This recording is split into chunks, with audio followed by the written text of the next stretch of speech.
Hello, everybody, and welcome back to Do Your Research. I'm Michael. And I'm Carl. And this is a podcast. Part 2. It's part 2. Part 2. That it is. Our first part 2 episode. This is exciting. First. It is. Yeah. We're if you haven't listened to part 1 yet, go back and listen to it. We are talking about probably one of the most pervasive and famous conspiracy theories, at least in the United States. And that is that the moon landing was a hoax perpetrated by NASA and shot in a film studio in Area 51. And there's a whole lot of reasons why a certain man, Bill Casing, the father of moon landing conspiracy hoaxes, there's a lot of things that he believes prove that we did not land on the moon, Apollo 11, 1969.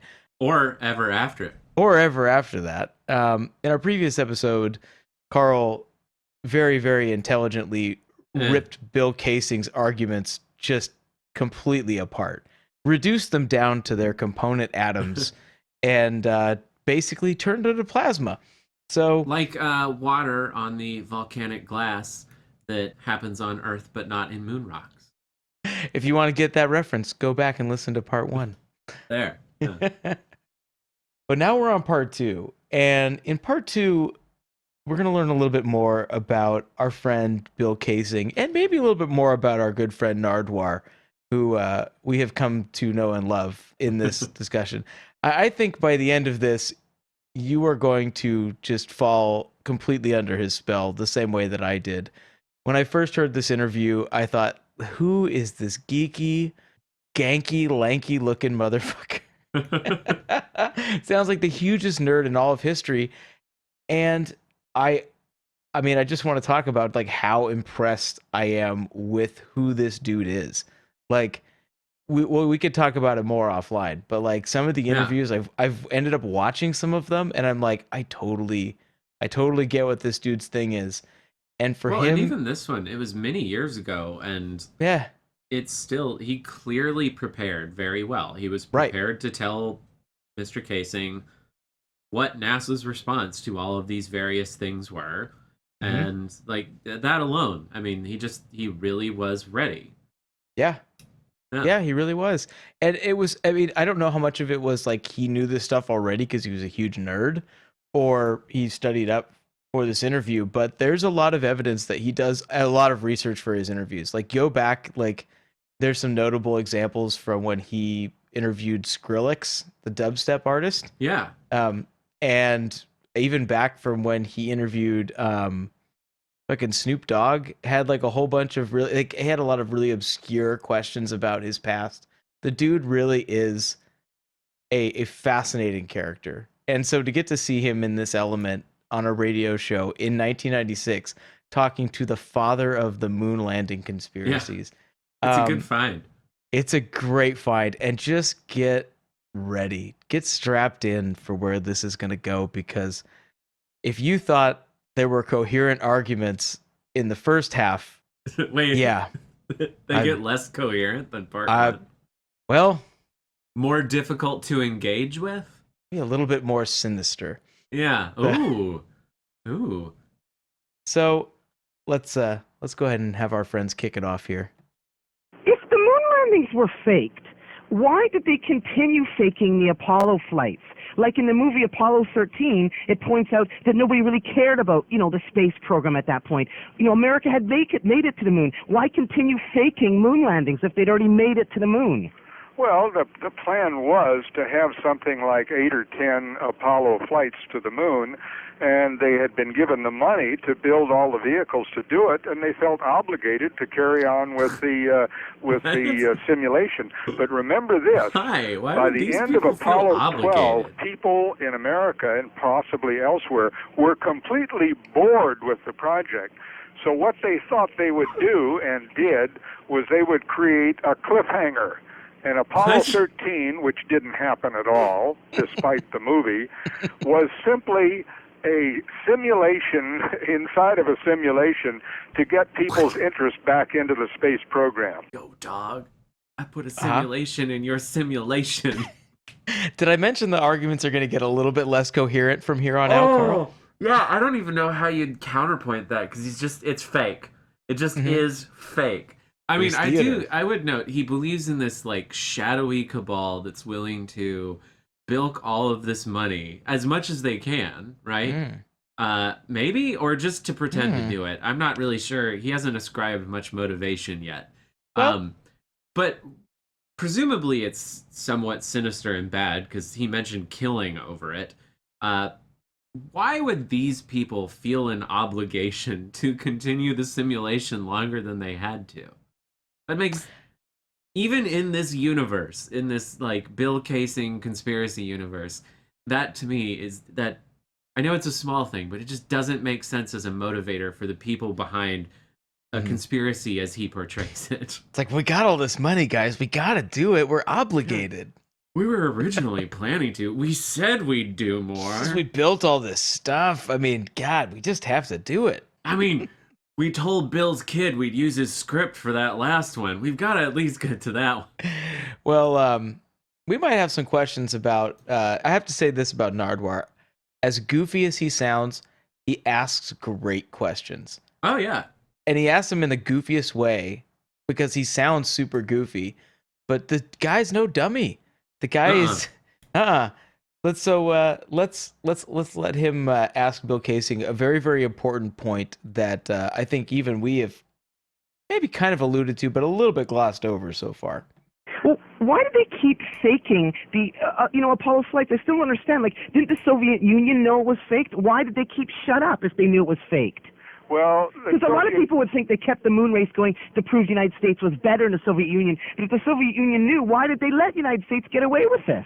Well, I'll tell you, at the highest levels, Great question. there's a coalition between governments. In other words, the Soviets said, if you won't tell on us, and they faked most of their space exploits, we won't tell on you. It's as simple as that. As simple as that, Carl. Like mutually assured ownage. I guess. Let's, yeah. Oh, we both sides knew it was. That doesn't even make any sense because we just would have said the Soviets' first thing was fake, and then we never would have had to pretend to do one. Right, or vice versa. Yeah, yeah. They didn't really send a man up into space. Here's how we can prove it. Oh, the U.S. hasn't yet either. Nope. So, Bill is, we're getting to see a little bit of a different side of Bill, and I think that it's important now that we're kind of diving into a little bit more about who he is, that we get a little bit more about his background and why he's qualified to talk about these kind of things. That's an excellent question. Well, I was for 7 years head of technical publications for the Rocketdyne Research Department at the Propulsion Field Laboratory in the Simi Hills, that's near Canoga Park, California. And during that time, I had top secret clearance and AEC, Atomic Energy Commission clearance. And of course, I was in on all of the top secrets about the development of Mercury and Gemini, and of course Atlas, and eventually Apollo. And my experience as a technical writer led me to believe that a lot of the things that the aerospace industry and NASA profess to have done were never done. So he was a technical writer, and if you caught that, he quit working for Rocketdyne in 1963, which is 6 years before any of the Apollo missions started. And I think it's important to note that he was a technical writer. He's not a scientist.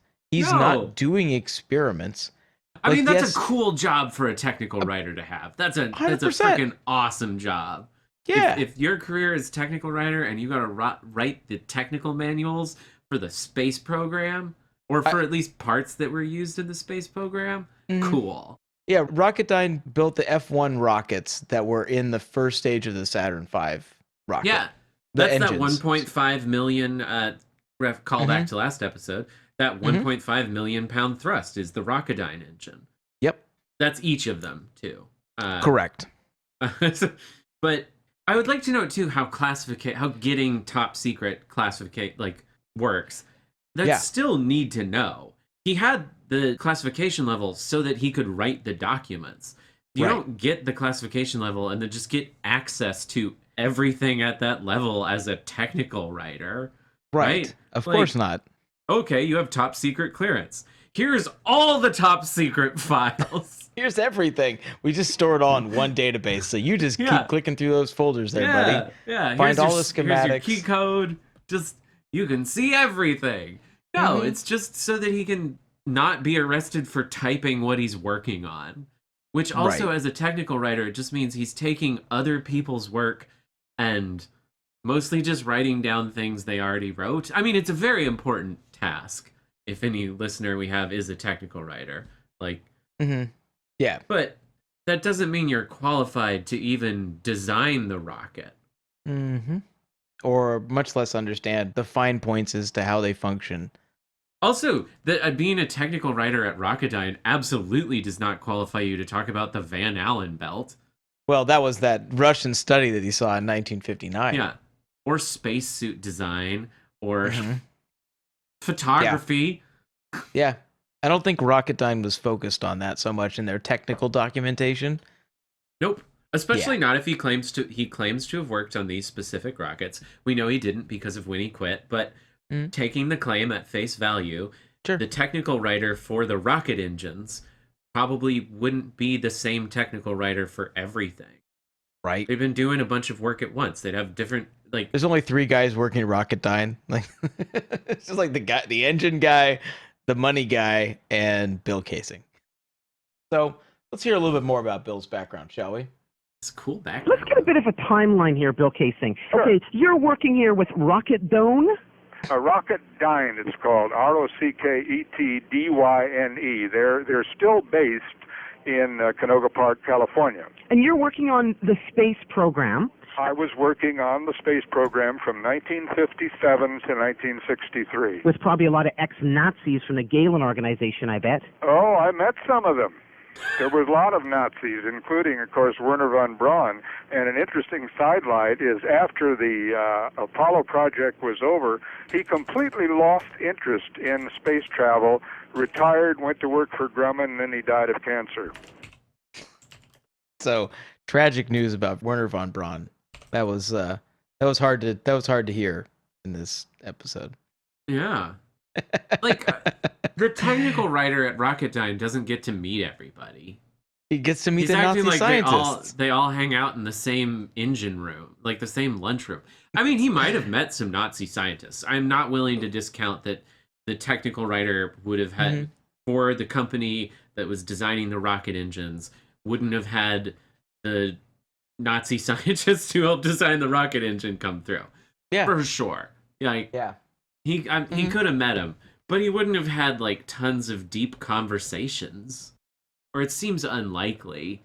But it certainly does. He might have met some Nazi engineers when he was working there.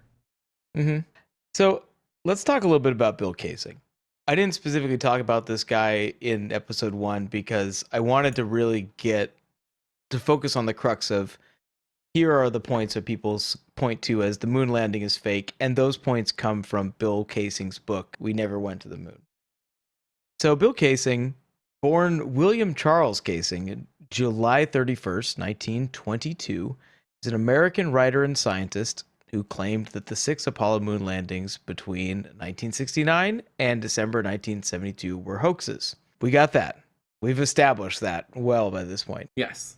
I found a really, really awesome article on Medium that talks about Bill Casing and goes into detail about his early life. And so I want to read a little bit from that so that we can kind of get an idea of who this man is. So he grew up with a violent, abusive father who died when he was 9. He had an emotionally absent mother by his own telling, and he did not have a very good relationship with his older brother, who would later become an aeronautical engineer. So fresh out of high school at 17, and after a single week of working in a furniture factory, he made his way to San Pedro, where he got a job on a fishing boat and got paid in fish. Oh. Mm-hmm. He joined the Navy, and after serving as a midshipman in the war, he attained a BA in English literature, married and had 2 daughters, and worked briefly as a salesman, insurance claims examiner, and a cabinet maker, again, until 1956, where he got a job as a technical writer at Rocketdyne. Okay.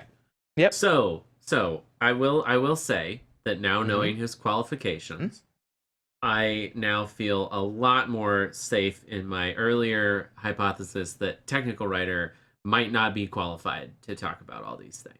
So, yes. I mean, not that he couldn't have learned. There are a lot of wonderful self-taught people out there. I'm sure as a technical writer for the rocket engines, he could have a conversation about rocket engines that far exceeded the average person. It's possible. Let's find out a little bit more about who this guy is. So, okay. Casing reportedly suffered from chronic anxiety, which over time turned into full-blown disillusionment with modern life. Yeah, he got rid of the family television set, and after a particularly violent episode of Gunsmoke, the TV show, and despite the protests of his daughters, he trashed the TV set, he trashed the radio, and he canceled his newspaper subscription. He railed against the blandishments of Madison Avenue and the lure of supermarkets and other, quote, insidiously engendered wants. Ooh. He had a rough childhood, and then, I mean, that's a rough childhood. That's a rough childhood. There's worse childhoods, but, like, that's not a... And then just kind of went off the edge and decided to disconnect and took his family with him. That's... Yeah, maybe some kind of anxiety disorder, too, that he's got. Oh, you know? For sure. When you choose to cut off everything, not that, you know, there's appeal to the pastoral life, but to just literally just sever all connections to just modern society. And that's what it sounds like he's starting to do. And then railing against it. It seems an undiagnosed anxiety disorder is of some kind. Something. Carl, this is why you're the smart one, because I think you can kind of see where this is going. Dude needs help. So Casing quit his job at Rocketdyne in 1963. Years before he would have observed anything that would qualify as insight into the company's contribution to the Apollo missions.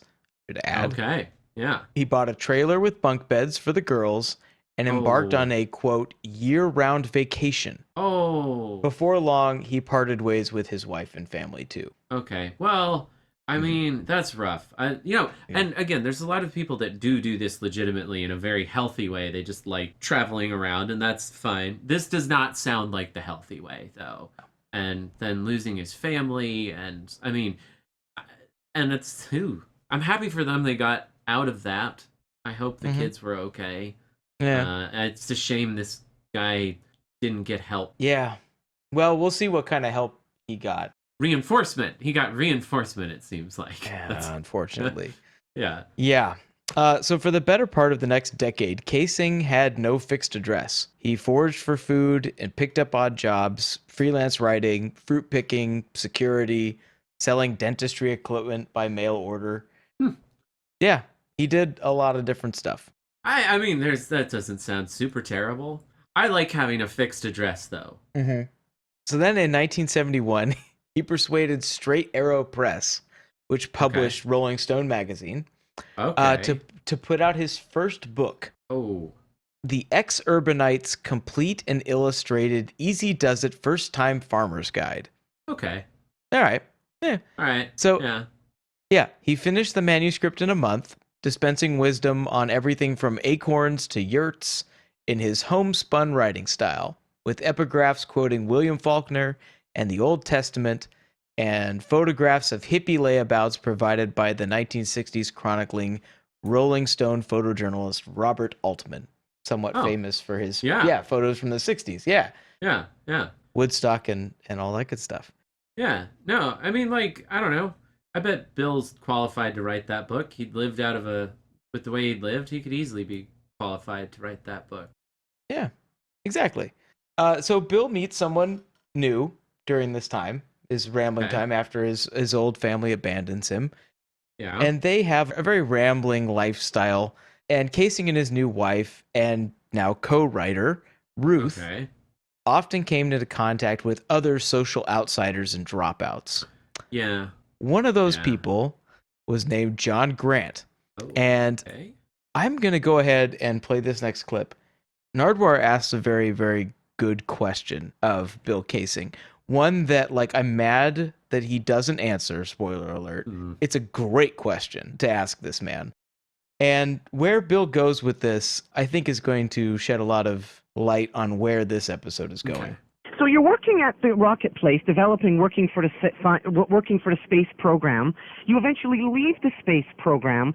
At that point, did you know that the moon landings were going to be faked? Because you said in 1959, the United States of America realized they couldn't put a man on the moon, so they'd start faking stuff.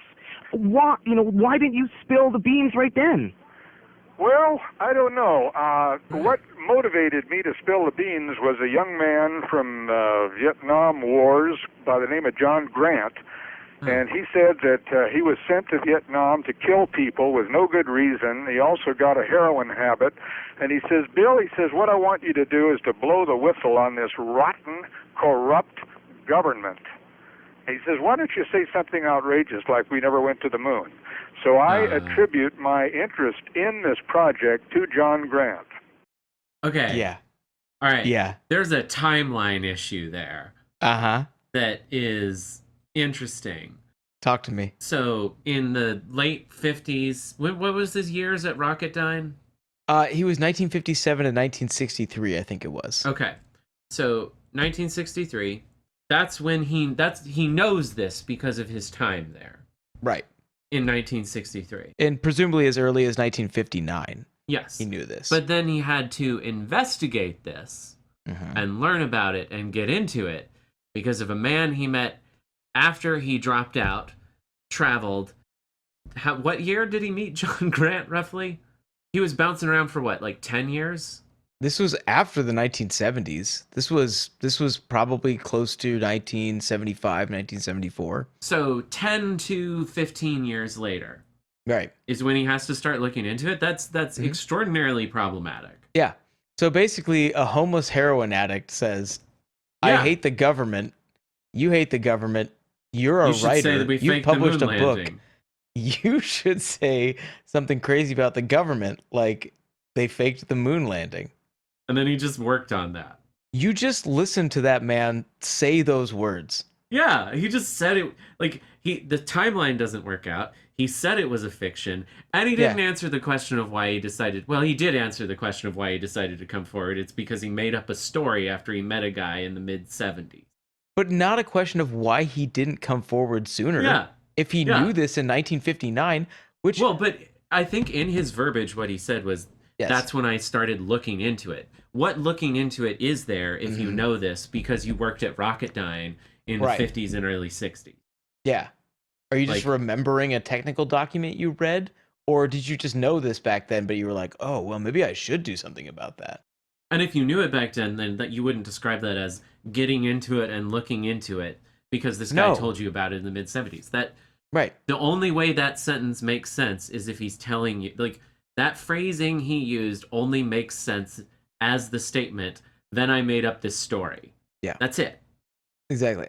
So I have to tell you this. So this Medium article does a really great job of kind of capturing kind of what the spirit was around the moon landing times. And it talks about like the idea of moon landing conspiracies, like the moon landing being a hoax. Bill Casing didn't come up with that. Like that was something that was kind of already brewing in the public. They point out here in this article, it says such doubts were not uncommon. In a widely reported, though far from scientific, 1970 study, 1,721 U.S. citizens were asked, quote, do you really completely believe that the United States has actually landed men on the moon and returned them to Earth again, unquote. Okay. That is a crazy leading question, by the way. The actualities and like all of that stuff. Yeah, it's prompting at least a few negative responses. That thing is inflating the results at least a little bit.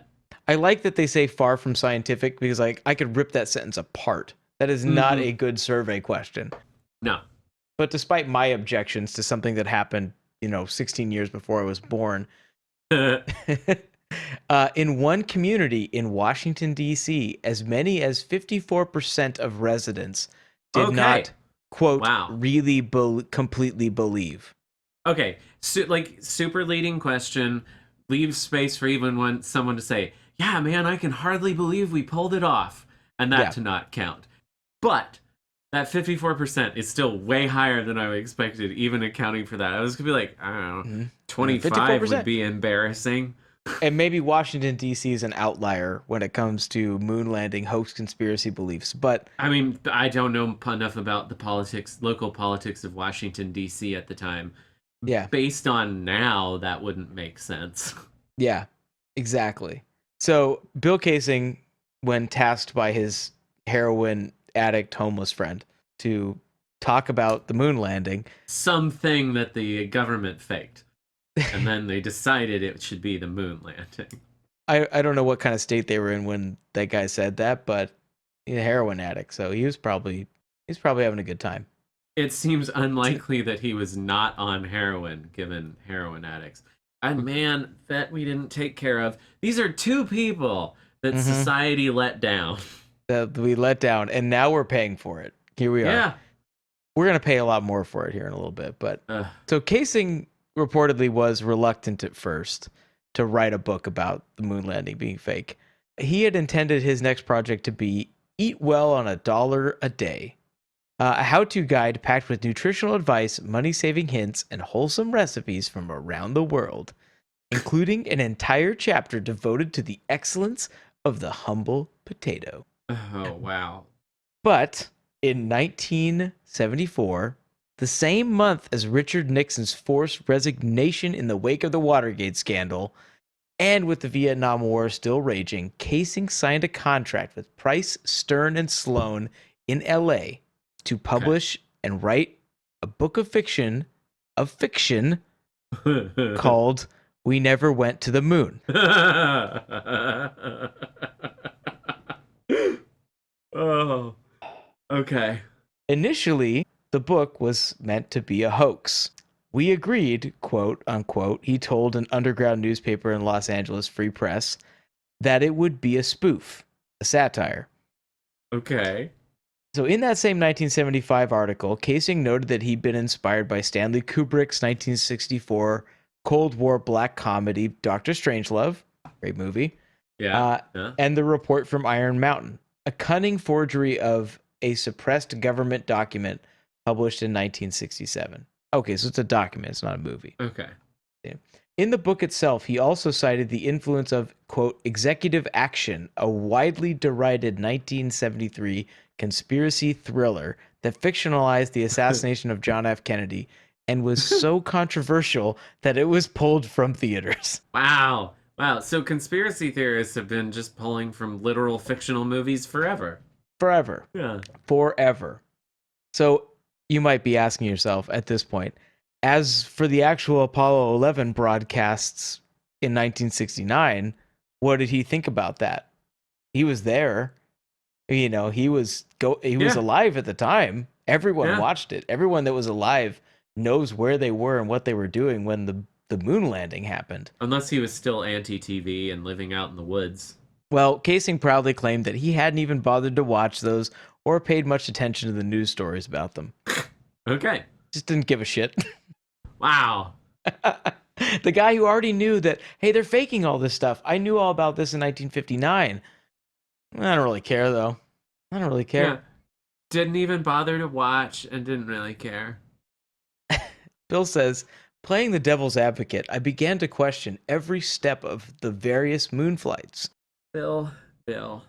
He told the newspaper, I found myself wondering whether I was working on a hoax or whether I was actually becoming a technical detective. Oh, God. Little by little, the evidence seemed to build in the favor of the Apollo project itself being a gigantic hoax. Oh, the hubris. This is a man who is losing his grasp of reality, is what this was. This is a man describing just losing your connection. He was hired to write a story, a fictional story, and he fell for his own fictional story. Yeah. By the time he had completed the book, Casing's original satirical intent had given way to a conviction that the moon landing was indeed a lie. Pale Bill, Quentin Tarantino. Bill, you pilled yourself, man. Oh, that would make a hilarious movie. Oh, I think Quentin Tarantino could make a fantastic movie about a conspiracy theorist convincing themselves of their own conspiracies. yeah. Yeah, man, this is just the story of a guy that there should have been safety nets to help. Yeah. Some people will still slip through always, but I think this guy could have been helped. He had a promising career path. I mean, he bounced around, but then worked into a good career and then just dropped out of society, and like society just kind of let him. I mean, his wife and kid got away. He got another wife anyway. Well, you know, that's okay. By that time, I think she hopefully knew what she was getting into, right? And it sounds like she did, because they co-wrote a great book that I would love to read called Great Hot Springs of the West, 1974.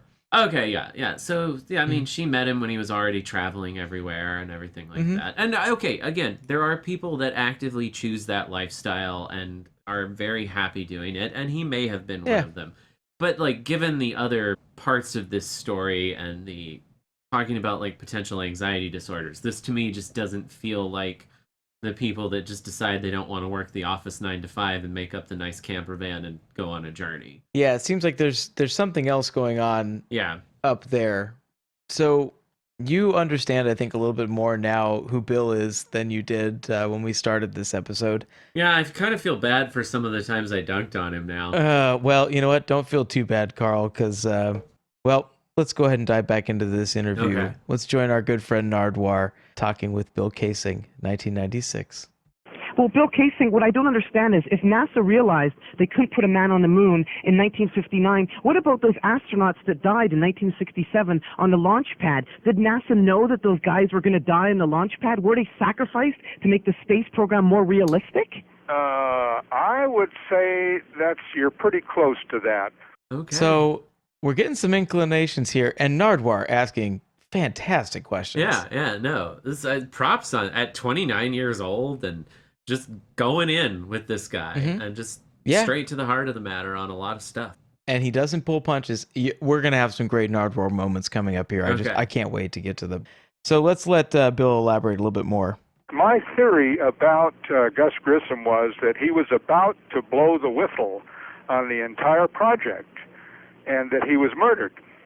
So Gus Grissom is one of the 3 astronauts that died in the Apollo 1 disaster. I don't know if you remember that, but that was a fire that happened during a training mission back in 1967. Yeah, I know exactly where I was. Yeah, none of us were around, but the 3 astronauts in training who were supposed to be the first 3 men to go on an actual lunar mission, Gus Grissom, Ed White, and Roger Chaffee.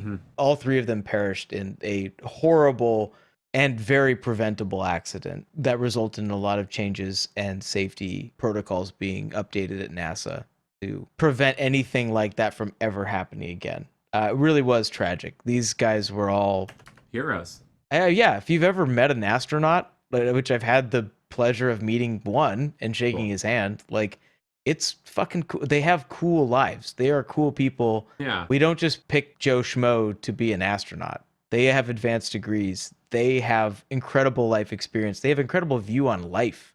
I can't speak for all of them, obviously. I didn't meet all of them. But the Apollo 1 disaster changed NASA forever. So our friend Bill Casing here seems to think that in his conception of things, that Gus Grissom, who was sarcastic, he did some sarcastic things, like when they were in the command module that they were simulating, he put a lemon on the one of the control panels as kind of a joke. And he made some jokes also when they were having communication issues. He's like, you guys expect us to get to the moon? You can't even transmit radio signals for 3 miles. Like, he was a smart ass. Yeah, they're test pilots and they're cocky and they've been risking their lives to make us go faster and farther for years already. And now they've signed on to be flung into space. Yeah. Yeah. Also, I don't know what kind of nerves that would give you, but I would have nerves, even during testing. Yeah. So Bill thinks that because of all of this, Gus Grissom's attitude and the kind of person he was, that he was about to spill the beans on the whole NASA scam, everything that was going down. He's a man who is risking his life on a near daily basis for this. Mm-hmm. Yeah. Yep. So they had to get rid of him somehow. And I guess Ed White and Roger Chaffee were just also... Collateral damage? Yeah. Acceptable casualties was these astronauts that they'd spent years and years and years and years and decades of government training on between their Air Force experience and scientific studies. And yeah, that makes a lot of sense. Even just from a resource standpoint, that doesn't make sense. Much less from a human standpoint. Of like, these men were also the people in the program's heroes. But Carl, they had $30 billion. They were obligated to spend it. Oh my God. Let's let Bill tell us what the plan is, huh? If NASA was faking the whole moon program, what did the guys and the astronauts, what was going to happen to them? What was their mission? What was NASA trying to achieve there or prove to the public? Well, by simulating a trip to the moon, they could easily then justify the $30 billion that they spent. Yeah. But they got to justify that $30 billion. But they spent it to go to the moon. They could have justified spending it trying to go to the moon. They already spent it, Carl, but they're like, we're out of money now. This is such a, this is a pretzel. This is just an absolute loop. This is statements that justify statements that go back to because earlier he was talking about the cost and their obligation to spend it. But they could have just not spent it then. They could have just stopped and spent less money. And then they wouldn't have spent $30 billion, but they were both spent it, and so they had to it's a pretzel. I knew you were going to have trouble with this part, Carl, because there's a lot less logic involved. Just wait. They intended to get Gus Grissom and Chaffee and White to actually lie about their trips to the moon, just like Armstrong and Aldrin and all the other astronauts have lied about their trips to the moon. So astronauts, liars. Yeah. You know what? I actually want another out of context drop here. Okay. I call all astronauts who allegedly landed on the moon bald-faced liars. Oof. Oh my God, you asshole. Harsh words. You absolute asshole. All right, so this another reason that this doesn't make any sense is because these men who signed up for this had very public backgrounds. It's much like another reason we know that the moon landing wasn't filmed is because the experts that would have been required to do that from a cinematography and film standpoint didn't disappear for a while to get it done. So we also know that these men, we know their backgrounds. We know the years they spent flying fighter jets and studying science and being it's documented. The most dedicated people anywhere near them were these people. And we know they were risking their lives and we know their backgrounds and we expect that they just convinced them to lie about shit all of a sudden. After all of these years? Well, as we know, they didn't have any training, Carl, to lie about that. As we discussed in the last episode. The lying happened after the fact. Yeah. But what about all the interviews they gave beforehand and the public appearances and all the hundreds of people they would have talked to that were engaged in doing their pretend training activities that we have photographs of? Well, you know what, Carl? Obviously, when it comes to a conspiracy this size, you have to keep people quiet. And what is the best way to keep people quiet? Well, kill them. Threaten to have the CIA murder them. What I'm still curious about, Bill Casing, is that did NASA kill those astronauts in 1967? Did they kill them on purpose because they knew too much? Did they kill them? Did they meet, or was it actually an accident that happened? No, it was no accident. They murdered them because, you see, I found out, and just recently, that whenever NASA was in trouble, they would call on the CIA. Now, we all know that the CIA has and can kill anybody they want without any feeling of conscience whatsoever. So it's my feeling that the CIA was hired by NASA to very adroitly kill Grissom, Chaffee, and White. They blew up a rocket. A command module, yeah. Or was it like the splashdown module? Yeah, it was the command module. Yeah. They blew up a spaceship. They blew up a fucking spaceship That is not a covert hidden assassination. And like you said, we've researched it. We know the stupid mistakes. We know how it happened. Right. That was the most... That's like assassinating a president by just like shooting him in the face in the briefing room and then claiming you did it in secret. That's not... Yeah. Yeah, exactly. It's a real public way to fucking do it. Yeah. Make it look like an accident. We're just going to make all of their astronaut spacesuit clothing flammable. We're just going to have a full oxygen pressurized environment. On Earth. Like, yeah. It's all these avoidable but traceable engineering mistakes. So that also means, because all of these protocols were designed well far in advance, right? They were part of the manufacture and design process of... That means they had this plan and they were building this plan the entire time the space program was happening. Mm-hmm. Why not just, like, kill him in the bathtub? Jesus. Like, right. Why do you get with all the suppliers to make them change all their materials to be flammable? And kill the other two people, too? And Which is because, just, like, nearly destroy the entire space program. Yeah. That is an accident. That's a disaster, a tragedy. That has been dissected to the most scientific levels of rigor. Like, they did their root cause analysis on that so hard because that is such a horrible accident to have happened. Yeah. And that means everyone who's ever been involved in every root cause analysis since then is in on it. Yes. Everyone that's ever analyzed it and gone, this doesn't make any sense how this could have happened. I guess they managed to fake it to such a degree that it was convincing to all of these people that it was... But, like, that's when you hit that point in conspiracy thinking where it's just like, all right, you've hit the point where you're directly telling me that your claim is not based on evidence. This is no longer a conversation worth having. Right, exactly. Now we're supposing that there's a secret shadow organization that can fake a rocket accident, that can fake a space capsule accident. Can fake a space capsule going disaster. back years on protocol and system and uniform design. Yeah. And you know why they can do all that, Carl? Because they're the C motherfucking I motherfucking A. You know what? I'm just going to let it roll with that. Well, a lot of people died when dissing NASA. What's the significance of the Barron report? Oh, that's profound. A man named Thomas Ronald Barron was an inspector on Pad 34 where Grissom, Chafee, and White were murdered. He brought forth a 500-page report on the mismanagement, the incompetence of NASA and North American. And again, like Jim Irwin, a few days after he testified before the Congressional Investigating Committee, he was found dead in his car at a railroad crossing. Now, what does that tell you? Now, what does that tell you, Carl?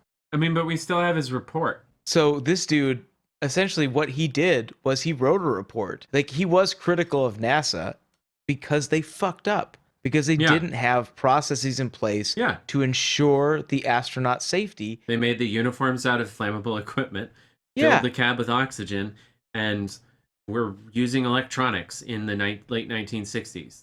There are systemic failures that happened. Yeah. They are systemic in process related. These are problems that resulted in the death of 3 men. Yeah, there were dozens of people along that chain of custody of all of those design specs, if not hundreds, if not thousands of people that could have seen the potential for that to occur. And they didn't. And that's why you call it a tragedy. Yes. But also, why'd they wait to kill him? Why let him testify? Why let him testify to fucking Congress? It doesn't make any sense. They're clearly willing to kill people, right? They just killed 3 fucking astronauts. 3 heroes. 3 people they had crafted to be heroes that were luminaries in various fields that hundreds of people knew, and they just killed them. And they weren't willing to kill the pad investigator also, just before he filed his report. Before he could squeal? Yeah. In fact, specifically after he squealed. They specifically waited until he squealed.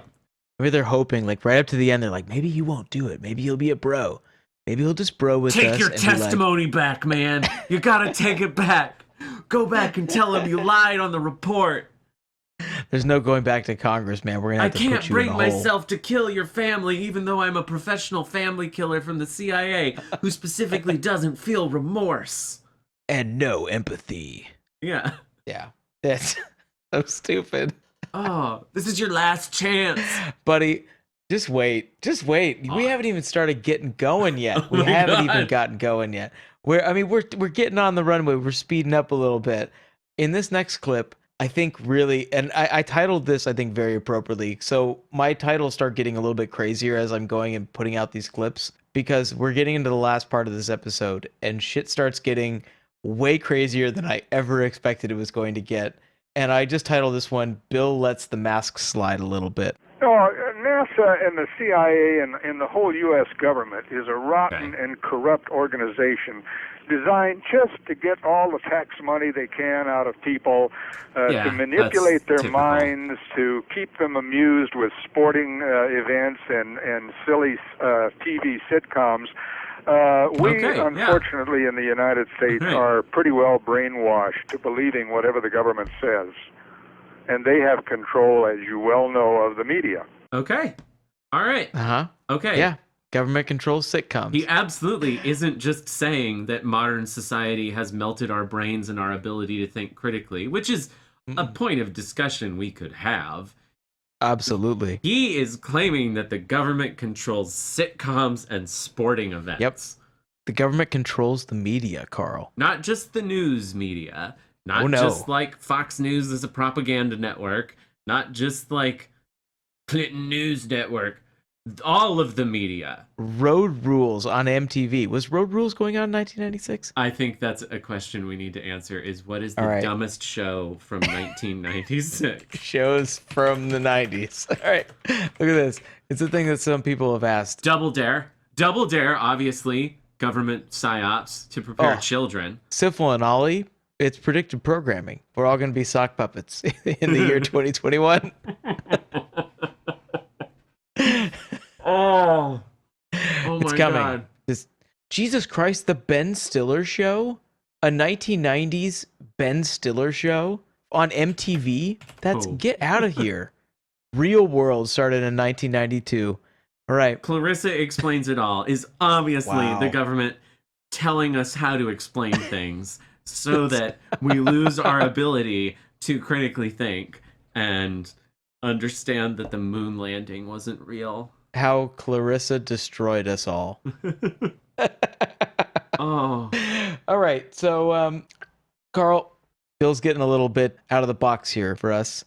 We've heard him throw some shade on the CIA and NASA at the same time. Heard him throw out some pretty heavy claims about murder plots and such.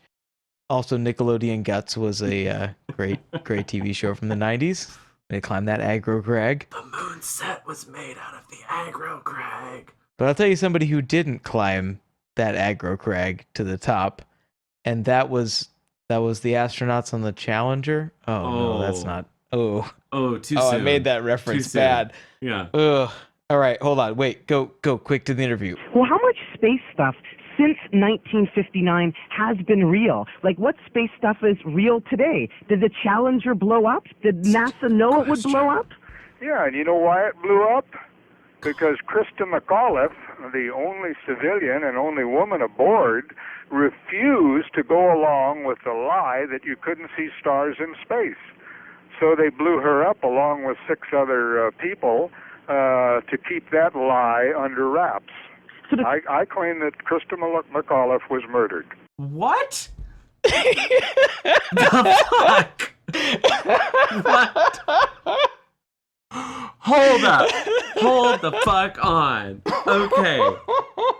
A, the lie that you can't see stars in space is not a fucking lie. No one says that except him about the pictures on the moon. That's not a thing. What? And even if it were true, why would they just not tell us that? Why would that be worth hiding? Much less murder. Because in that story, they go to space, right? Because that's what it sounds like. But they're on their way. We now go to space, and they killed them because she wanted to keep the lie that you couldn't see stars in space. But then how does he know we can't see stars in space? If you can't see stars in space, then why aren't the photographs from the moon landing real? I know, right? I would just Oh like my to God. reference for the astute listener that goes back and listens to episode 1 and hears me reference that in an early question to Carl that he had no idea what was coming. None. This is absurd. This doesn't make. All right. This is not internally consistent. Even with his own crazy fucking nonsense, it doesn't make sense. So, you think that's a little bit of a far-fetched claim, Carl? That Just a touch. just a touch? You think it's a touch far-fetched? Eensy weensy bit. There's a few holes. It's like it went through a micrometeorite storm. Turns out that our good friend Nardwar is he's a little bit as fixated on this as I think we are. Incredulous as well. So when the Challenger blew up, it wasn't because of O-ring problems. It was because NASA murdered the people because they didn't want them to go along with the gags. Well, Krista McAuliffe was a woman of great integrity, and she would not agree to say that you couldn't see stars in space. But they don't say that.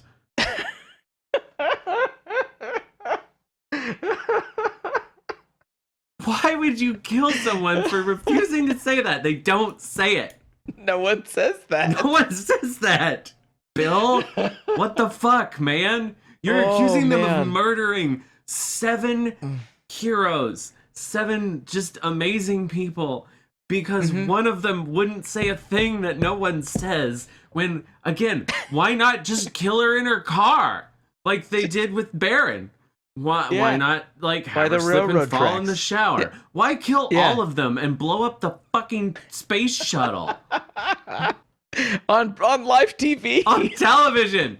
And then lie about it. And once again, yet another disaster that has been dissected by thousands of engineers and scientists who must either all be in on it, or the simulation of the accident that really wasn't an accident is so fucking perfect that it passes all possible scrutiny. Yep.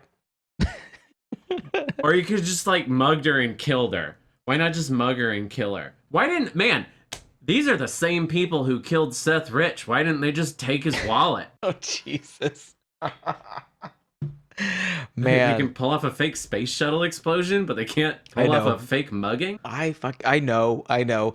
It's stupid. It's because it's just changing reality to fit your own narrative. Yeah. You know, I can't let this go, and our friend Nardwar also cannot let this go. This is absurd. This is the most absurd thing yet. Them murdering the astronauts on the Challenger. Television. Krista McAuliffe refused to say that she couldn't see stars in space. That's right. And which would verify the moon landing claim of no stars in the photos on the moon. Exactly. So they blew her up. What's that? So they blew her up. Yeah, exactly. Once you start telling lies, you've got to keep on going. And then, of course, you try to cover up lies, like the film Apollo 13. This is something he's very well qualified to talk about. Having to keep telling more lies to cover up your lies. More lies. Bill Casey knows all about that shit. He knows all about that shit. All right. He still won't let it go. I love it. So Krista McAuliffe refused to say that she couldn't see stars in space. Those 3 guys that died in 1967 on the launch pad, they were going to refuse to go along with this gag that they were actually going to go to the moon, and then they got murdered as well. That's correct. And so who else is going to get murdered? What else is coming up? What's the future? Like, what is real that's in space that we can see out there? Bill Casey, author of We Never Went to the Moon. Yeah. What's real out there, Carl? What is real? What can we even look to if all of this is just a crazy CIA murder, backhanded, underground dealings and broken trusts? Oh my God. What can we do, Carl? I titled this clip, Bill's Mask Comes Off.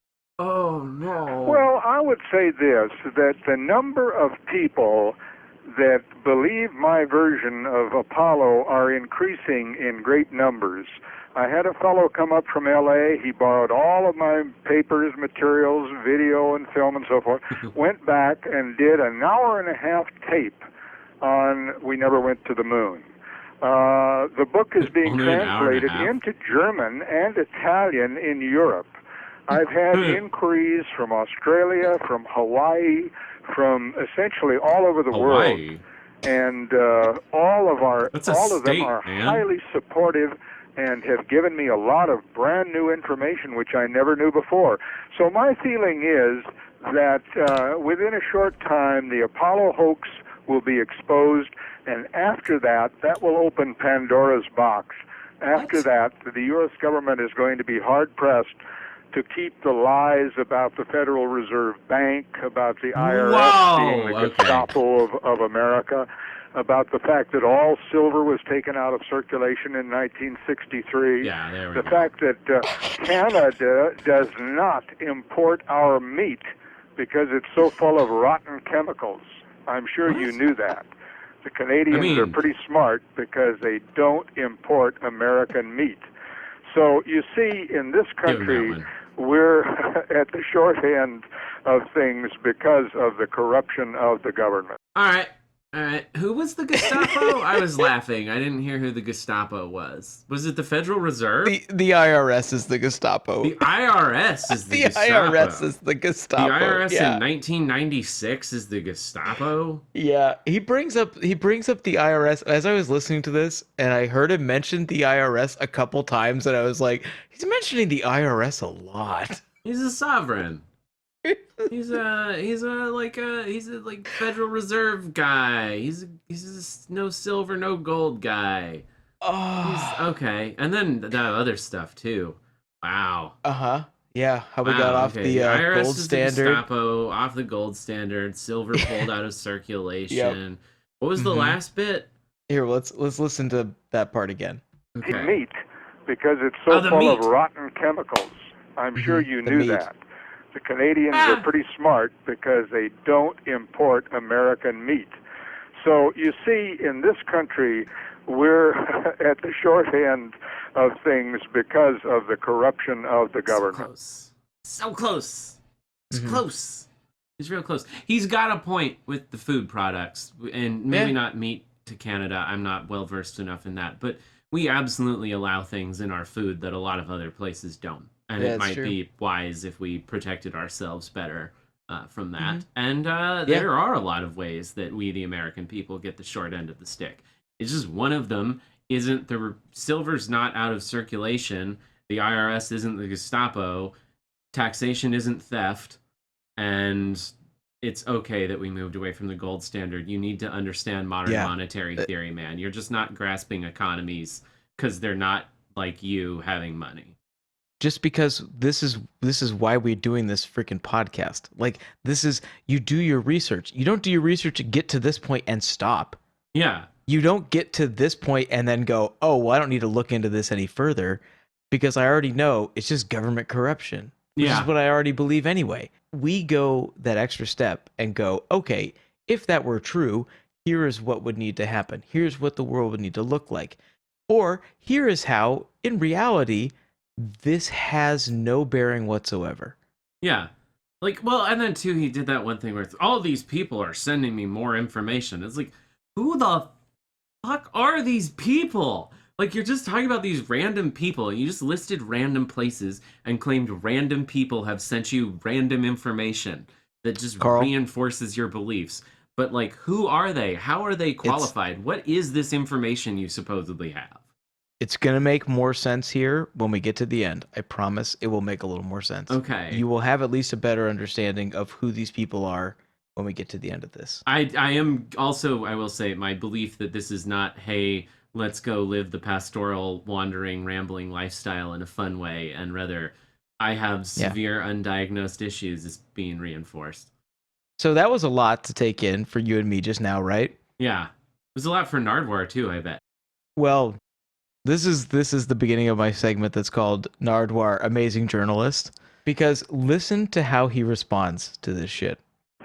So you see, in this country, we're at the short end of things because of the corruption of the government. How about the Hubble telescope? Was it really broken, Bill Casing? Yeah. Okay.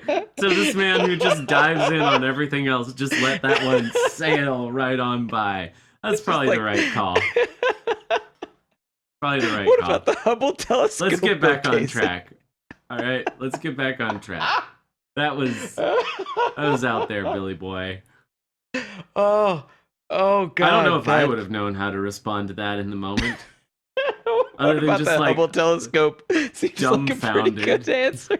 Yeah, like I probably would have gone with what? I'd have been like, okay, I got somewhere to be. Oh shoot! Oh, look at the time. Look at the time. Gotta It's go. Thanks, Bill Casing. whatever Other time Bill it is. Casing never meant to the moon. Yeah, there we go. See you later. No, gee, I don't know. I don't know what I do. But that is why, like, this is the start of the segment that's called Nardwar, Amazing Journalist. Because Let's get back on track, man. You don't get to take us off track. We're here to talk all right. about space. let's go to why should people care? What was Bill's answer to that? Does he believe the Hubble telescope was broken? No, he doesn't. He doesn't know anything about that. It's like all new shit for him that he has no idea doesn't about. know So about like it? he doesn't even address it. Yeah, he just glosses Oh my over it. god. Okay. I know. It's pathetic. This man doesn't even know about space. Why should people care about the moon landing, Bill Casing? Why should people care that the moon landing was faked? A lot of people go, big deal, we got other stuff to worry about. Big deal, Kennedy was, killed, the moon landing. Why should people care that the moon landing was faked? Well, I think we should care because it proves that the U.S. government is just a body politic of lies and falsehood. They have been for many, many years on all of the important subjects. Social Security is bankrupt. The food in America is all weak poisons. People are put under the thumb of the IRS. There are so many things wrong with the United States. Now, don't get me wrong. I don't dislike the people. It's the government that I call public enemy number one. Isn't it, Carl? This is the era where conspiracy theories were fun. This is where it wasn't like, yeah, the government was like, it was shitty, but that's because it was run by big corporations and it was like shadowy government. Like, oh, they're slowly poisoning your food for corporate interest. It was way more leftist, the conspiracy theory ideologies. I mean, no, not this kind. The anti-silver thing. Well, it's been rooted in militia movements and like violent. Forget what it turns into. It turns into that. No, it didn't. It already was. Timothy McVeigh was before 1996. The militia movement was already alive and well. The John Birchers were also a thing. Yeah, the sovereign citizens were given birth to by white supremacists and anti-Semites. I mean, these things are deeply rooted in right-leaning social stuff. It's just horseshoe economic theory, right? They go so far back around. Is it because the Overton window was shifted? No, I think a lot of it is generally horseshoe theory. If you go far enough one way, it comes back around. I don't really buy into that with a lot of social stuff, but there is a lot of it on economics, where if you go far enough to the right, you become anti-corporatist. It's just that the destination is more Well, they're both kind of authoritarian because it becomes state We're seeing control. that right now with like them being anti-social media, anti-Facebook, anti-Twitter, Instagram, anti-trade deals. Sure, but it's in an isolationist nationalist sense, not in a labor rights, more left-leaning fairness for sense. Workers. So the horseshoe is that both come to a similar outcome that makes it easy to confuse. But when you look at the motivation, it's polarized. Yeah, quite different. Yeah. I mean, even the food. Yeah, even like the food stuff, right? Is that it's that independence. That's clean not something food. you hear. I mean, you hear Alex Jones talk about it, right? With the food and the storable food is clean and safe and things like that. Like, and yet he also opposes the FDA making sure we get good food and is selling food that is specifically sold by companies that will be bankrupt before they can be sued because their food went bad.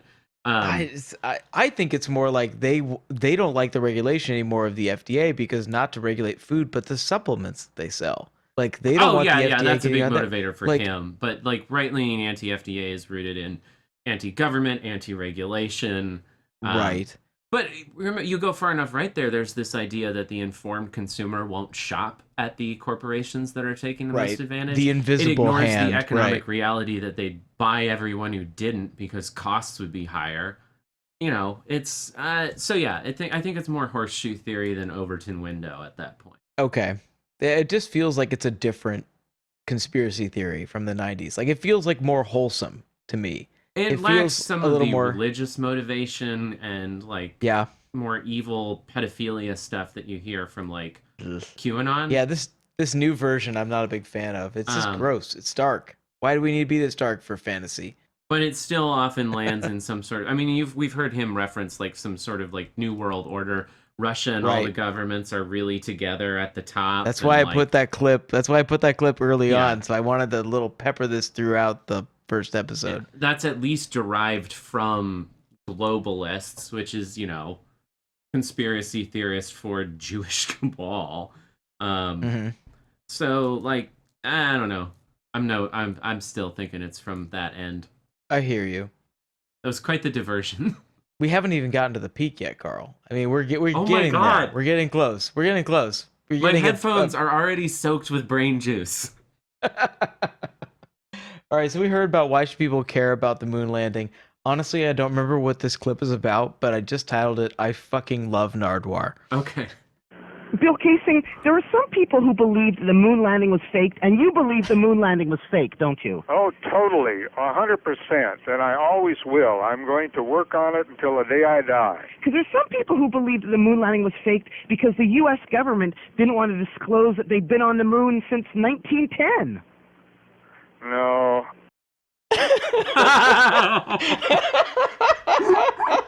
Oh, that's great. No. That is consistent. That I will give him. That is consistent because he says it's impossible. It says it's impossible, but that tone of voice he uses with him. No. I love it. And he just comes back from like a commercial break, just throws that at him, and the dude's just like, I just got done talking about how the government's awful. And you're like, actually, they were way cooler. They've already been on the moon for like 50 years. Oh. That is why I titled that clip the way that I did. Because I was just like, fantastic. Oh my God, I love this guy. I don't know who he is, but now that I've got like crazy fucking right-wing libertarian John Burchard, like a 1990s dude. All right, I'm going to sound stupid here. When did Timothy McVeigh bomb the Murrah building? I'll get the exact. What year was it? Was it 1996? No. 95. April 19th, 1995. Okay. So, year before this interview? So, year before this interview. So, okay. I think it's fair for us not to know that off the top of our head. We would have been like 10. Yeah, I knew it happened in the 90s, but I didn't remember when. Also, I've been drinking. Yeah. Because we're getting to the fun part of this episode, Carl. Oh, God. Okay. Here we are, Carl. We're getting into it now. Now we're going to go after a very, very famous villain of the right wing, the media. Well, how did the media fall for this? Well, the media doesn't fall for anything. The media is controlled by the government. The Dutch papers on July 21st said that the moon landing was a hoax, was a fake. And I have been unable to find any of those Dutch papers, although it's well documented that they did publish information with proof that the U.S. was spoofing everybody. What? It was well documented that there were papers, but he's not been able to find any papers for 20 years since he put the book out. It's well documented. It's well documented. Well Everybody documented. knows, but I can't find any of them. That's the opposite of well documented. It's the opposite of well documented. It can't be well documented. Oh, Carl. And can I just play this? Can I play this clip from last time because I just love it so much? Oh, yeah. I call all astronauts who allegedly landed on the moon bald-faced liars. Bald-faced liars. Oh, Carl, we're going to get to talk about astronauts again. So you might be asking yourself, Bill Casing, this man, this man. has he ever been in contact with any astronauts? Has he ever spoken to any astronauts? I mean, he's making some pretty extraordinary claims about them. You'd think he'd at Yeah, least he is. try. You think he's tried to talk to him, Carl? I mean, I'm sure he hasn't, but he should. If this were real and he really believed these things, he should have. He should probably try to talk to him, huh? All right, well. Have you ever talked to any astronauts at all? Yes, I've talked to Edwin Buzz Aldrin. I was invited to appear on CBS television in Los Angeles with Colonel Aldrin. And they called him up, and he wouldn't appear with me. So I called him up, and I said, Buzz, why don't you appear with me? And his exact words were, quote, "That is something I do not want to do." And he hung up. Now, if in reality they had gone to the moon, wouldn't they put me on the air with a genuine astronaut and let me debate with him? No! Debate me, bro. Debate me. Absolutely not. No. That is not a thing that they would do. Oh, God. They've got Buzz Aldrin, the man who walked, the second man to walk on the moon, on your show to talk about going to space with people interested in hearing about being in space. No, they're not going to let some kook on to debate him about if it was even real. Right. What? How would that be productive? Yeah. Well, I guess they didn't know at the time, but they must have known. This is starting to get traction. I mean, Buzz Aldrin ended up punching some dude. I was actually looking that up. I was wondering when if he was it 80s. him. I was hoping in his it was 80s. him. Fucking clock some guy, which is great, honestly. That's something I'd fully expect from an astronaut, that somebody was like, hey, everything you did was a lie. Or you've just been a liar for all this time. I would fucking punch a dude too. Yeah. Especially if I had astronaut strength, even 80-year-old astronaut strength. Yeah. Actually, I want 80-year-old astronaut strength right now. Yeah, no joke. Instead of me post-COVID strength. It's way less. Post-COVID, yeah. Trying to do a pull-up. So, Carl, we like astronauts. We're a pro-astronaut podcast, I think we could probably say. Hey, hold up. Yes, but he says he talked to astronauts. He said, and then his example was Buzz Aldrin refusing to talk to him. Yeah. But he did talk to him to say that he didn't want to talk to him. That's true. He said, that is not something I want to do. I want to do. That's the conversation you had with an astronaut. I'm sorry, we just glossed over that part. Because he's just a fucking normal dude who's like, I don't want to fucking do that. Yeah, so, fight me, bro. Fight me. I don't want to fight. He's too polite to tell you to go fuck yourself. Yeah. Because he's an astronaut. Yeah. That would make the news if he was rude to you. Like when he punched the guy. Whatever. And then Buzz Aldrin punches a dude and no one ever forgets it. Anyway. I fucking love it. We are a pro astronauts punching people that insult them podcast. Just pro astronaut in general. Astronaut in general. I mean, unless there's some story about some astronaut who turned out to be like a rapist or something, then you know what? I only ever met one. Shout out to Story Musgrave. That guy, look him up. He is amazing. That's all I'm gonna say. Story Musgrave. His name is Story. That's all I have to say. All right. I'm jealous. So now we're gonna listen to a clip about Bill Casing's pal harassing Neil Armstrong. You got to remember too that Neil Armstrong, has not given more than 3 interviews since he allegedly returned from the moon. A friend of mine went to see him to question him, and he not only refused to talk to him, he said, if you hang around my farm much longer, I'll call the police. Oh, that's not too bad. All right. Yeah, hey, get crazy off my guy, property. I don't want to talk to you. If you keep hanging around my farm, I'm going to call cops. Yeah, get off my property, man.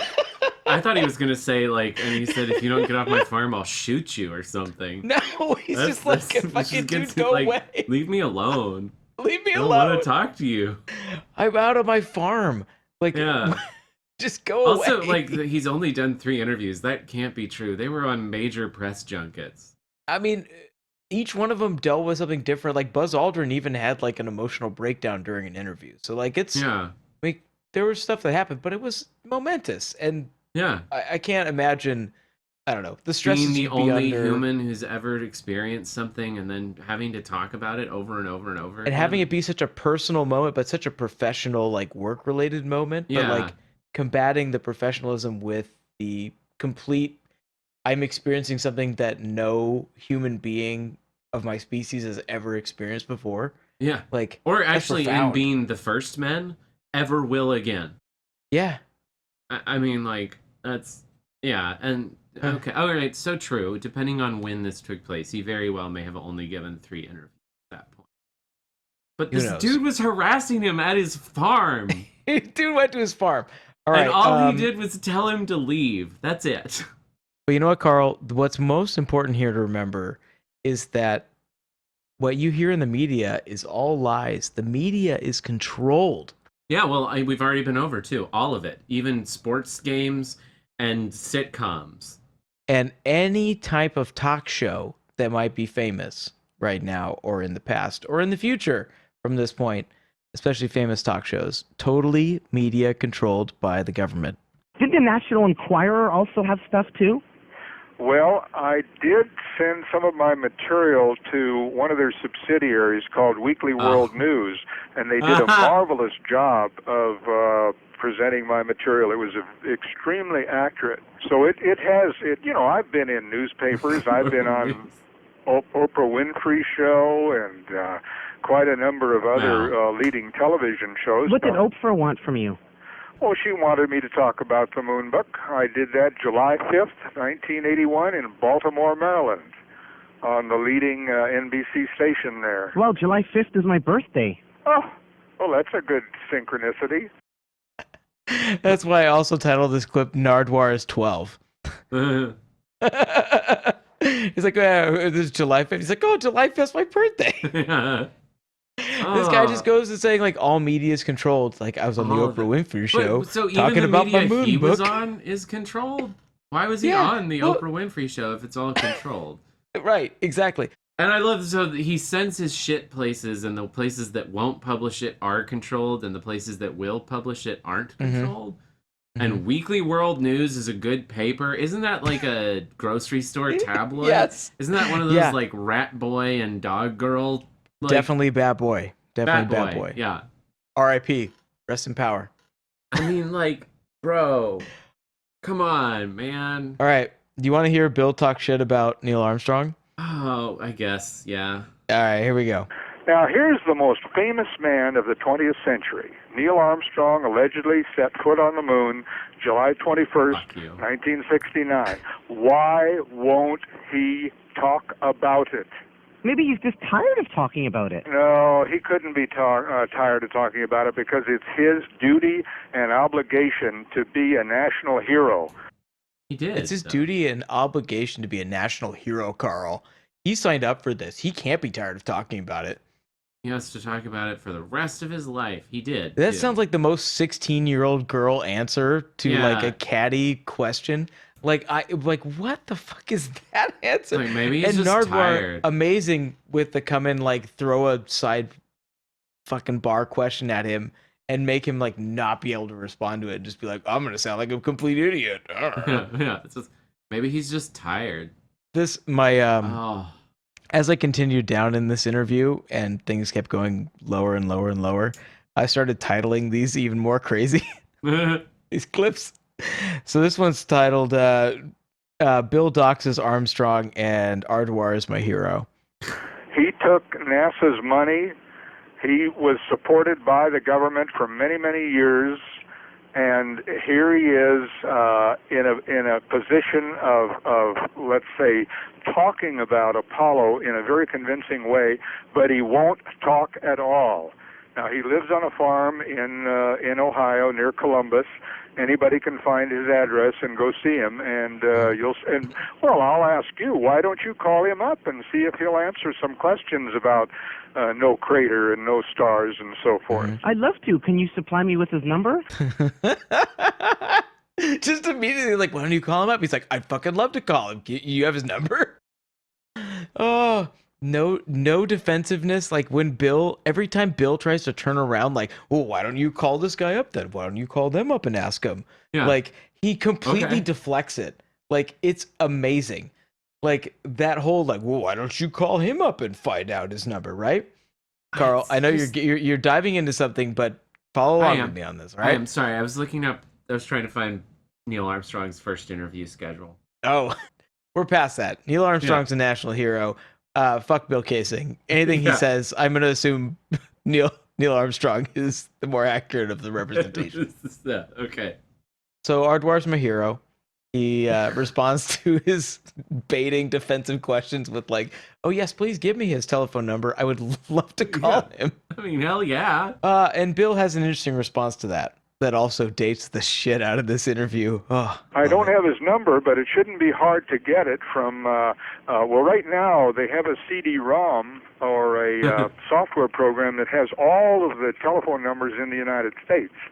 So you should be able to get it from that, unless you can get it from Ohio Information. Wouldn't they have unlisted numbers, though? Well, he possibly has unlisted numbers, but he's president of a company, and it shouldn't be hard to track him down. At one time, I had his number when he lived in another area, and I tried to get in touch with him to no avail. Yeah, hell no. If he even had the right number. You. I would change my number too. Yeah. Bill does not seem like the kind of guy I want contacting me. No, absolutely not. Especially not if I'm fucking Neil Armstrong. Hey, bro, this is the father of the moon landing conspiracy theory hoaxes, and this dude's out here harassing astronauts. No, it's like just like he sucks. He sucks so much. Yeah, and his qualifications are like, I wrote manuals for a company that made rocket engines after I left, and then I lived in a van. And a heroin addict told me that I should write a book about how the moon landing was fake. So I did, and then I found out I was right. Fantastic. Oh. All right, this next clip. CD-ROM with all the phone numbers in the United States. Stupid. Get ready, buddy. We're getting even more dated. This is 1996. Yeah. I mean, we barely remember this shit, but you will. This next clip is entitled "Bill Talks Mad Shit About Neil." Oh, God damn it. Edwin Aldrin, when he came back from his alleged trip to the moon, wrote a book called Return to Earth. Well, I read the book 3 times, and in it we find a man who is trying desperately to tell the truth, but he's unable to. In other words, they put the wraps on him.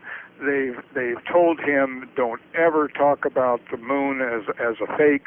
But an interesting thing happened to Aldrin when he was speaking at Edwards Air Force Base to some of his fellow pilots. He was asked by a TV interrogator, what was it like to be on the moon? And Edwin Aldrin at that point could not answer that question. He began shaking and trembling. He walked off the stage into an alley and later got drunk. Okay. Yeah. That's it? That's all he's got? How does that prove anything? It proves that he's a man that's torn inside, Carl. The government has told him that he has to lie, that he walked on the moon. And that's all he's known for. That's his legacy. He's remembering being on the goddamn fucking moon.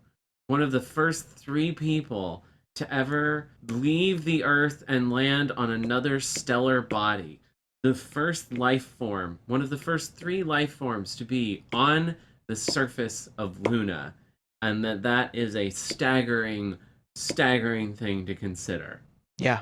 Or he's just sad because he's lying. This incredibly professional man who fucking flew experimental aircraft. I don't actually know for sure if Edwin Aldrin flew experimental aircraft, but I know they were all Air Force pilots. I guarantee if you go and look up Buzz Aldrin's fucking Wikipedia page and go check the primary sources, dude was a baller. Yeah, I mean... Yeah. Or this guy couldn't just pull off lying to the press? Really? Right. This man somebody asked him, press. What was it like on the moon? And he couldn't answer. That's a question they didn't see the coming? That breaks him up. Yeah. What was it like on the moon?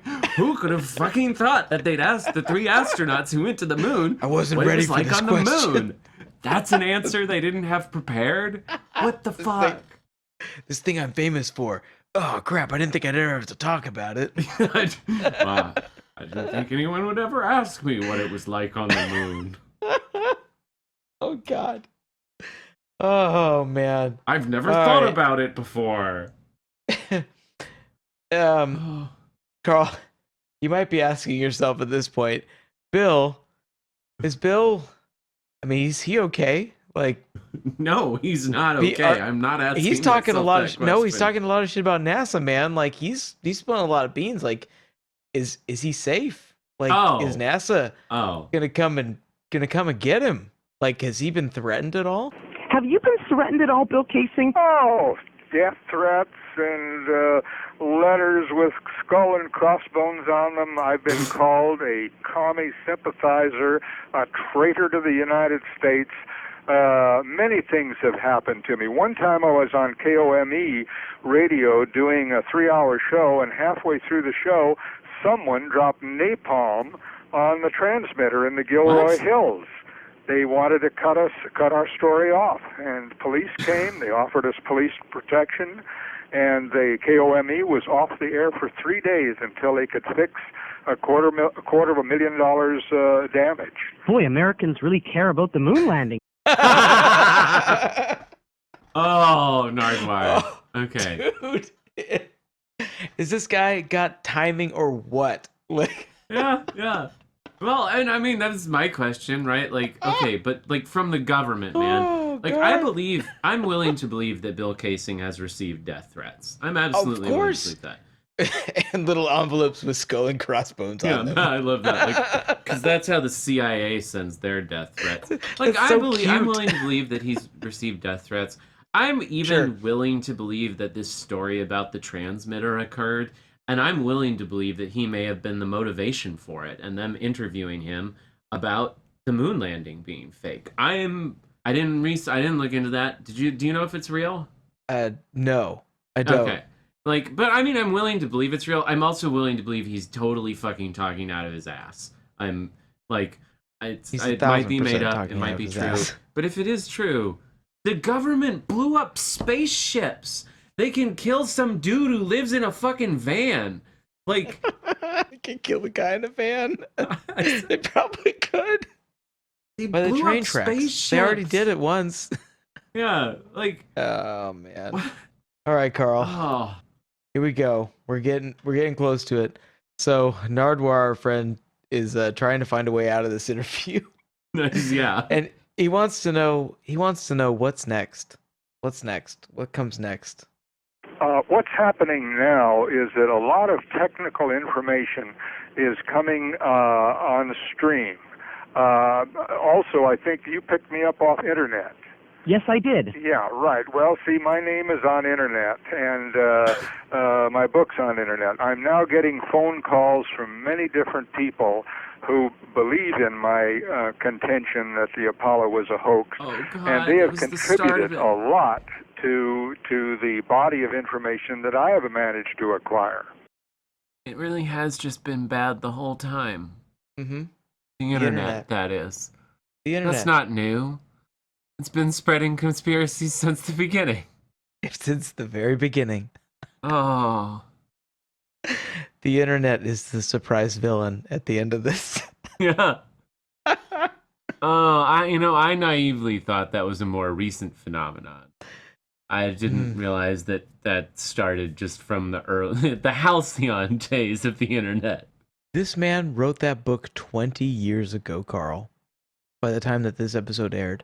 He had been 20 years since he had written that book. He had written several books since, all about being outdoors, how to live cheaply, how to live out of Winnebago or wherever the fuck he lives. And it wasn't until the internet came along that he started hearing from people that believed in his conception of the events of the moon landing. Oh. And even our hero Nardwar found him on the internet. God damn it, Al Gore. The internet is the secret bad guy. Yeah. In this episode. All right. Oh, the real villain was the computers we connected along the way. The government that lies, that says there were stars in the photos taken on the moon. The government that lies, that says that there was a crater beneath the lunar lander when there was no crater beneath the lunar lander. The government that lies, that says the moon rocks are actually real when they're actually fake. The government that lies, that says the government that killed Krista McCoffey. I can't believe that Krista McCoffey was actually killed. She was killed because she wouldn't go along with the myth of going to the moon. Well, she wouldn't perpetrate the lie that was very important. She was going to tell the truth, and you have to look out for people like that. And those poor 3 guys that died on the launch pad, those guys wouldn't go along with it too, and they were nailed. It's kind of scary, Bill Casing. Well, 7 astronauts were killed in 1967. And it's very possible that all of them intended to blow the whistle on the government, and so they were eliminated, just like the witnesses to the Kennedy assassination. Yeah. Huh. That was a bomb. He dropped a bomb there. The witnesses to the Kennedy assassination were also murdered, eh? Mm-hmm. Oh, don't even get started about Pearl Harbor, buddy. Because Pearl Harbor does come up in this also, but I didn't put it in my clips. So I guess one thing I don't understand too, and I know we just touched on it, but these people that believe these things and believe that they're the arbiters of truth and hidden knowledge, but then go on the radio and talk about it. But they also believe that the government can orchestrate like assassinations that stand to the scrutiny of thousands of investigators with the Apollo 1 and Challenger. Why wouldn't the government kill Bill Casing? Right. Why did he die of old age? Like, like, why'd they let this man in a Winnebago or a trailer or a van or whatever he was living? They could get to all of these other people. Why couldn't they get to this guy? This man, no one would have. People noticed when the astronauts explode. Oh yeah, people noticed the death of Barron. Very sloppy. No, they could have made Bill Casing disappear easily. Well, I guess there we have it, Carl. The government works in ways that we don't even understand. Man, you know, you look at that's something, I think that's important too. We normally just look at the claims themselves, not the people making them, and it's just as important. Yeah, it is. I mean, looking at the people, where does this come from? One of these days, you and I are going to do Andrew Wakefield. We're going to do a vaccine.